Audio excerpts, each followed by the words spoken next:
నవల కొత్తగా ఇప్పుడు ఉద్యమాల్లోకి వస్తున్న అమ్మాయిలందరూ ఇంతకుముందు వచ్చిన వాళ్ళు కూడా ఈ నవల చదివితే ఐడెంటిఫై అవుతారు. గ్రామాల నుంచి ఆ రోజుల్లో ఒక 70 ఏళ్ల కింద చదువుకోవడానికి 60 ఏళ్ల కింద గ్రామాల నుంచి పట్టణాలకు రావడం అంటే అది చాలా కఠినమైన పరిస్థితులు ఉంటాయి. ఆర్థికంగా లేదు ఆ రోజులలో. అమ్మాయిలు చదువుకోవడం ఇంకా కష్టము, అమ్మాయిని చదివించడం ఇంకా కష్టము. ఇంట్లో ఒక మనిషి చదువుకోవాలి అంటే అబ్బాయి అయినా అతనికి పని నుంచి మినహాయింపు ఇవ్వడమే చాలా గొప్ప ఆ రోజుల్లో. అట్లాంటిది తనని హాస్టల్లో ఉంచి డబ్బులు ఇచ్చి చదివిస్తారు వాళ్ళ నాన్న. అట్లనే ఆయన ఏమీ ప్రేమగా ఉన్న వ్యక్తి కాదు, కానీ ఆయన అట్లా ఉండడానికి కూడా కారణాలు చాలా. ఈ నవలలో నాకు ఇంకోటి నచ్చింది ఏంటంటే తను ఒక థర్డ్ పర్సన్గా చాలా సమన్వయంతో రాశారు ఈ నవలని. వాళ్ళ నాన్న గురించి చెప్పిన ఇంకెవరి గురించి చెప్పినప్పటికీ కూడా చాలా సమన్వయంతో నడిపారు నవలంతా కూడా రుక్మిణి గారు. అందువల్ల కూడా ఇది చాలా బాగా అనిపిస్తుంది మనకి నవల. ఒకసారి మొదలు పెట్టినామంటే చివరి కంట కూడా చదివిస్తుంది. ఎందుకు తెలిసిన వ్యక్తినే మనకి అయినప్పటికీ కూడా ఏం చెప్పిందో అనేది ఉంటుంది. ఒక చోట తను లవ్ మ్యారేజ్ చేసుకోవడానికి ఇంకా చెప్తుంది ఇంట్లో వెళ్తానని. వాళ్ళమ్మ ఒకేసారి 2 కాళ్ళు పట్టేసుకుంటుంది. నాకు తెలుసు సిఎస్ఆర్ గారిని చేసుకున్నది అని కూడా ఇప్పుడు మనందరం చూస్తూనే ఉన్నాం కదా. అయినప్పటికీ తను ఏం చేసింది అప్పుడు వాళ్ళమ్మ కాళ్ళు పట్టుకున్నప్పుడు అని నేను చదివాను. తను ఆలోచిస్తుంది, ఏం చేయలేకపోయి కూర్చుంటుంది కొద్దిసేపు, కానీ మళ్ళీ ఆలోచించుకొని ధైర్యం చేసి బయటకు వచ్చేస్తుంది.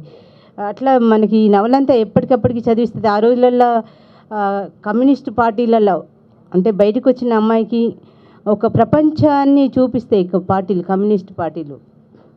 అట్లా తనకి కూడా చూపించింది పార్టీని. అందులో రకరకాల గ్రూపులు అనుకో, విడిపోవడాలు అనుకో, అవన్నీ కూడా అందులో చర్చిస్తుంది. చిన్న చిన్న విషయాల మీద కూడా ఇంకొక ముఖ్యంగా మనకు అర్థమయ్యేది అందులో ప్రతి పోరాటంలో విద్యార్థులు ఉంటారు. అసలు విద్యార్థులే భుజాల మీద వేసుకొని పోరాటాలు నడుపుతారు, తర్వాతే మిగతా వాళ్ళు కదులుతారు. ఈవెన్ విశాఖ ఉక్కు దగ్గర నుంచి మొదలు పెడితే ఇడ్లీ దోశల రేట్లు పెరిగినాయని కూడా విద్యార్థులు ఉద్యమాలు చేస్తారు. మనకి ఇవేమీ కనిపించవు. ప్రతి ఒక్క చిన్న విషయం మీద కూడా ఉద్యమాలు చేస్తారు. ఆ రోజులలో విశాఖకు ఉక్కు పరిశ్రమ రావాలి అని పోరాటాలు చేస్తే ఇప్పుడు కూడా పోరాటాలు జరుగుతున్నాయి. పరిశ్రమని నిలుపుకోవడం కోసము ఈరోజు పోరాటాలు జరుగుతున్నాయి. ఆ రోజు చనిపోయినారు దానికోసం కూడా, పరిశ్రమ రావాలని. అంటే ప్రభుత్వాలు ఎట్లా మారుతున్నాయో చూడండి. ప్రజలు ఎన్నో త్యాగాలు చేసి పోరాటాలు చేసి తెచ్చుకున్న వాటిని కూడా ఈ రోజులలో ప్రభుత్వాలు నిర్వీర్యం చేస్తున్నాయి.